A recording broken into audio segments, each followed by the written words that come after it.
Selanjutnya saya sampaikan perkembangan penanganan kasus COVID-19 di Kabupaten Buleleng. Yang pertama, PDP kumulatif di Buleleng sebanyak 73 orang. Yang terkonfirmasi positif terakumulasi sebanyak 63 orang. Ini tentu bertambah 7 orang. Kemudian yang sembuh 36 orang. Yang meninggal tidak ada.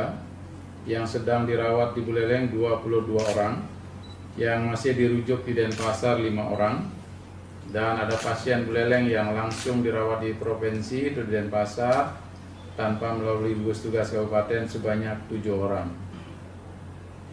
PDP yang negatif 9 orang, kemudian PDP yang saat ini baru ada penambahan dirawat itu 1 orang.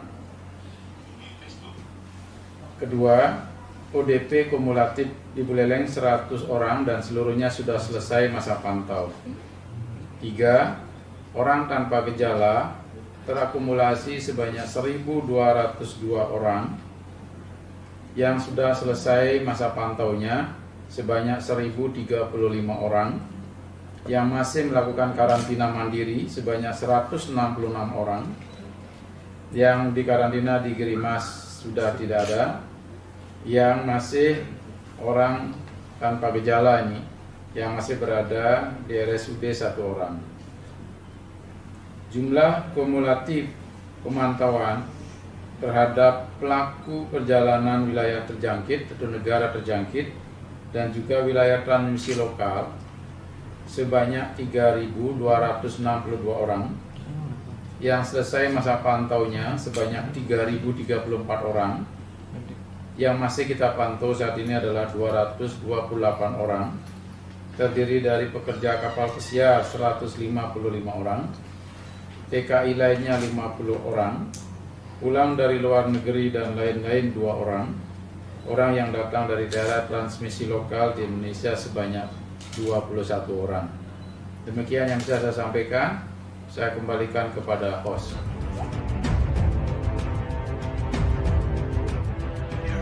Kemarin malam hasil swabnya datang, itu adalah kontak erat dengan PDP 61. Hampir semuanya adalah bagian dari keluarga PDP 61. 6 orang ini adalah kontak erat dengan PDP 61.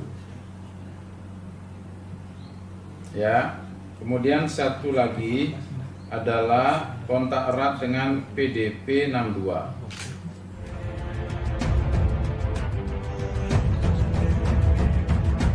Ya, ini sesungguhnya yang bersangkutan adalah berasal dari transmisi lokal di Bondalem. Ya, jadi kronologisnya yang bersangkutan pada saat sebelum ditetapkan karantina desa sempat melakukan perjalanan ke Bondalem karena keluarganya sebagian besar di Bondalem. Kemudian tanggal 3 kita tetapkan karantina desa, tanggal 4-nya pulang ke Grogak, ke Kecamatan Grogak ya. Nah, sampai di Kecamatan Grogak, yang bersangkutan sudah langsung melakukan karantina diri, karantina mandiri bersama keluarga. Sampai tanggal 10 dilakukan rapid test, kemudian dilakukan swab. Ketika rapid test dilakukan, lalu dilakukan swab langsung pertama, lalu hasilnya positif. Ya, karena positif maka dibawa ke Gerimas.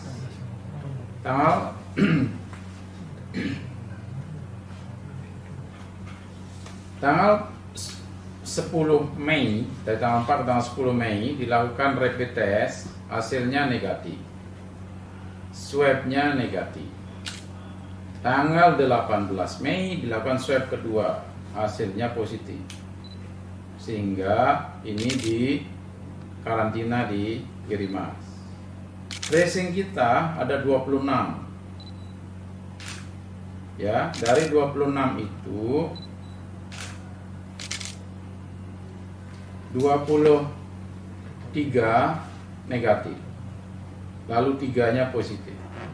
Habis itu kita tracing ke tempat yang dikunjungi pada tanggal atau akhir April sampai 4 Mei itu, dan ketemu lagi 3. Ketiganya di swab positif. Jadi itu perjalanannya seperti itu. Sehingga yang bersangkutan sepulang dari daerah transmisi tidak melakukan aktivitas keluar karena memang satu keluarga sudah dikarantina. Sehingga belum ada pertimbangan kalau 3 orang di sana yang sudah dikarantina sebelum di swab positif itu untuk memikirkan ke karantina. Dari sisi karantina desa maksudnya, ya.